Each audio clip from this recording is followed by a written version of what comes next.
Hello everyone, welcome to my class. ये 282 lecture है। इसमें एक डायमंड शेप का लेके हम आए हैं। डायमंड शेप है ये। एक स्क्वायर है जो इस तरह से आपका ये साइड्स हैं और इसका हम शेप फैक्टर फाइंड आउट करना चाहते हैं। तो यहाँ पर आप देखोगे कि ये जो डायगोनल है और ये डायगोनल दोनों बराबर हो जाएंगे। और डायगोनल किसके बराबर होंगे? Diagonal equals to root over A square plus A square, that is A root over 2 के बराबर हो जाएगा। This diagonal is total is A root over A by A root over 2। तो डायगोनल ए रूट ओवर 2, दोनों diagonal A root over 2 के बराबर हो जाएंगे। तो सबसे पहले हम अगर जेडी फाइंड आउट करना चाहें, दैट इज सेक्शन मॉडुलस, तो क्या करेंगे? सेक्शन मॉडुलस में क्या होता है? That is I neutral axis के रिस्पेक्ट में डिवाइड बाय वाई मैक्स। तो यहाँ पर आई एन ए क्या है? I N A equals to your B D cube by 12 होता है। तो यहाँ पर जो है ये 4 डिवाइडेड बाई 12 हो जाएगा। बी डी क्यूब बाई 12 होता है क्योंकि आपका b बराबर a है और d बराबर b a है, क्योंकि b equal to d equal to a। So this is a4 divided by 12 हो जाएगा। y मैक्स आप देखेंगे यहाँ से डिस्टेंस जितनी डायगोनल है उसका हाफ होगा, तो a root over 2 divided by 2 हो जाएगा। इसलिए आपका ZE क्या हो जाएगा? That is a4 divided by 12 divided by a root over 2 divided by 2। So this will be your A4 into 2 divided by 12 root over 2A. So this is your A cube upon 6 root over 2. This is one equation हो जाएगा। This is ये आपका A cube 6 root over 2। ये समझ में आया? B D cube A4 by 12 हो जाएगा यहाँ इसके रिस्पेक्ट में, और ये जो डिस्टेंस है वो डायगोनल का हाफ लिया तो A रूट ओवर बाई 2 हो गया, तो इसको डिवाइड किया तो a cube by 6 root over 2। अब हमें क्या फाइंड आउट करना है? Z P. तो आपका ये जेडी आ गया है। ZD equals to A cube upon 6 root over 2। This is one equation हो गया। अब दूसरे को फाइंड आउट करना है मुझे, जैसे जेड पी फाइंड आउट करना है। तो जेड पी कैसे निकालेंगे आप? तो यहाँ पर आप समझने की कोशिश करिए कि ये एरिया आपका और ये सेकेंड एरिया। तो पहले एरिया निकाल लीजिए आप। तो एरिया क्या होगा? एरिया इक्वल्स टू ये डायगोनल कितना है? ए रूट ओवर 2 है, और ये इसकी हाइट कितना है? ए रूट ओवर 2 का हाफ है, और इसका 1/2 कर देंगे तो क्या हो जाएगा? This is area. This is 80 या AC दोनों के बराबर हो जाएगा। This is your area. तो एरिया आप निकाल लीजिए। तो एरिया क्या हो जाएगा? ए स्क्वायर इंटू 2 डिवाइडेड बाई 4। तो 2 और 2 कैंसिल, तो ए स्क्वायर बाई 2 आ जाएगा। रूट ओवर 2 और रूट ओवर 2 को मल्टीप्लाई करिएगा तो 2 हो जाएगा, तो ए स्क्वायर बाई 2 हो जाएगा। अब आपका सी जी कितनी डिस्टेंस पड़ेगा? 1/3 ऑफ ए रूट ओवर 2 का हाफ, क्योंकि इस डायगोनल के हाफ के बराबर ये है, इसका 1/3 आप निकाल लो तो ए रूट ओवर 2 डिवाइडेड बाई 6 हो जाएगा ये। अब आप क्या करोगे? जेड पी क्या होता है? Z P equal to A C y1 plus A T y2। यहाँ पर y1 बराबर y2 है, और ये किसके बराबर है? ए रूट ओवर 2 डिवाइड बाई 6 के बराबर है। a1 और ए टी बराबर ए सी है, वो किसके बराबर है? ए स्क्वायर बाई 2 के बराबर है। तो आप यहाँ लिख दो ए स्क्वायर बाई 2, दोनों कॉमन हो गया।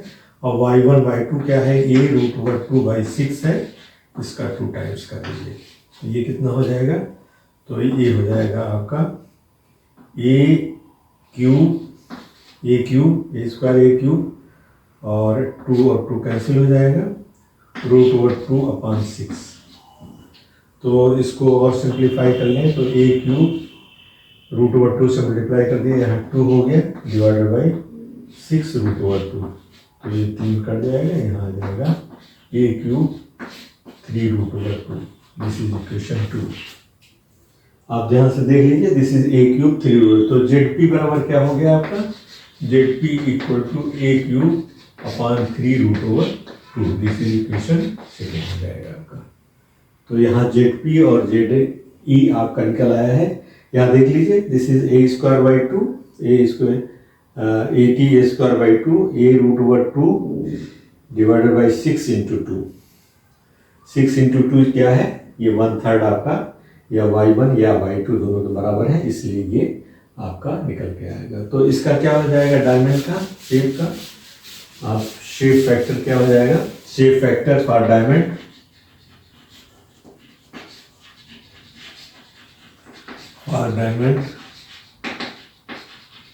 डायमंड शेप के लिए क्या हो जाएगा? दैट इज आपका ZP/ZE।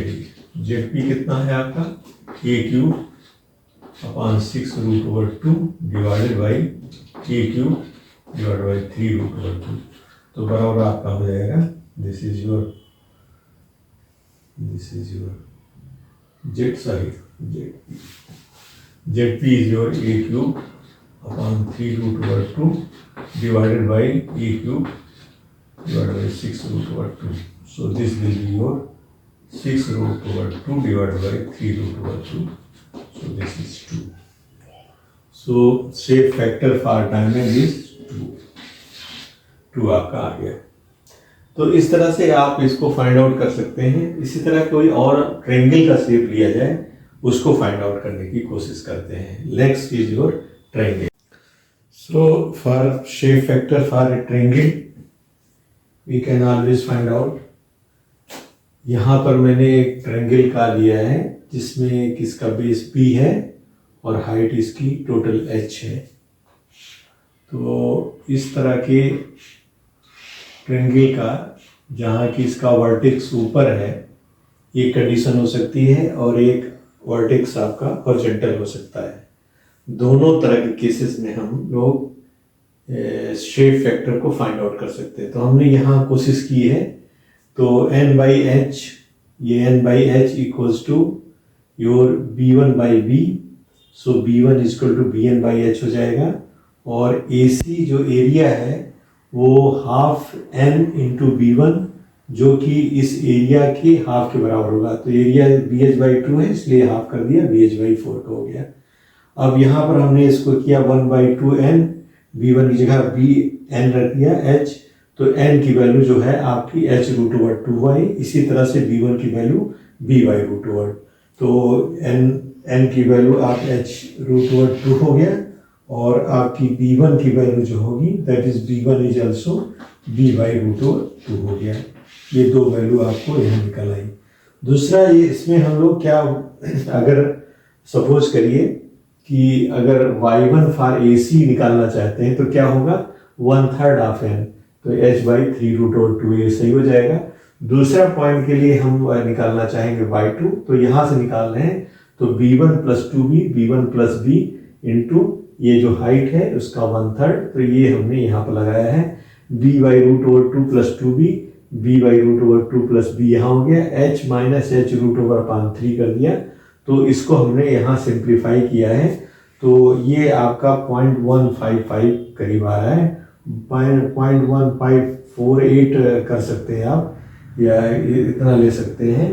तो ZP हमने निकाला है। तो AC क्या है? BH/4। AC और AT बराबर होंगे, तो इसको बाहर कर दिया है, h/3√/2। और यहाँ पर 0.155 हमने लिया, 1.548 की जगह ले लिया है। तो ये आपका ZP जो आ गया है वो 0.097, ये वैल्यू आ गई है BH²। अब हम यहाँ पर ZE निकाल सकते हैं, INA/Ymax। INA क्या होगा? BH³/36, Ymax 2h/3 होगा, क्योंकि Ymax आपका न्यूट्रल एक्सिस से ये इसकी दूरी क्या होगी? That is 1/3। यहाँ से 1/3 होगा, वहाँ से ऊपर से 2/3 होगा। तो जहाँ सेंट्रॉइड इसका लाई करेगा, इसकी वजह से ये 2h/3 हो जाएगा। तो ये दिस इज योर BH²/24।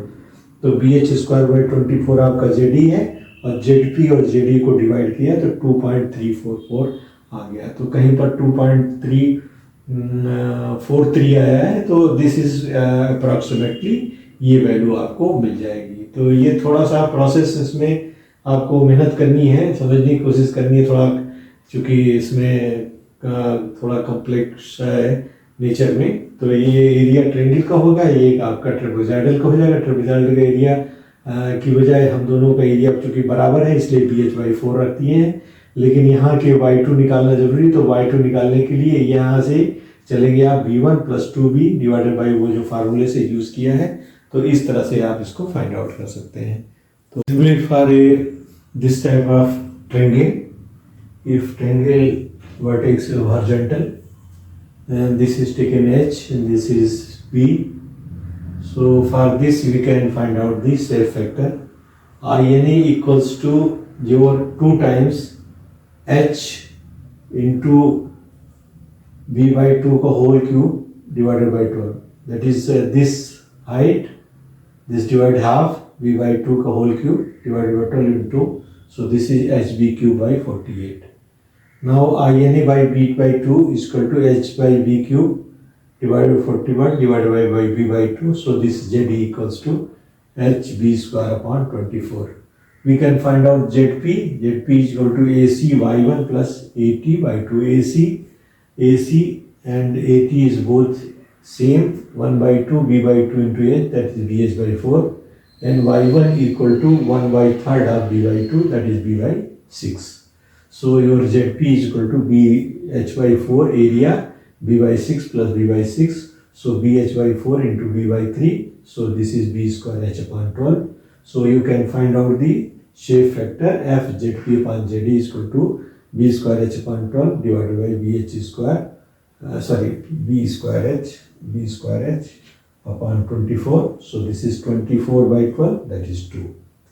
तो इस तरह से आप अगर ये ट्रायंगल का वर्टेक्स अप हो या वर्टेक्स हॉरिजॉन्टल हो, वर्टिकल हो या हॉरिजॉन्टल हो, तो दोनों केसेस में वन में आपका 1.344 आया था और दूसरे में आपका 1.2 आएगा।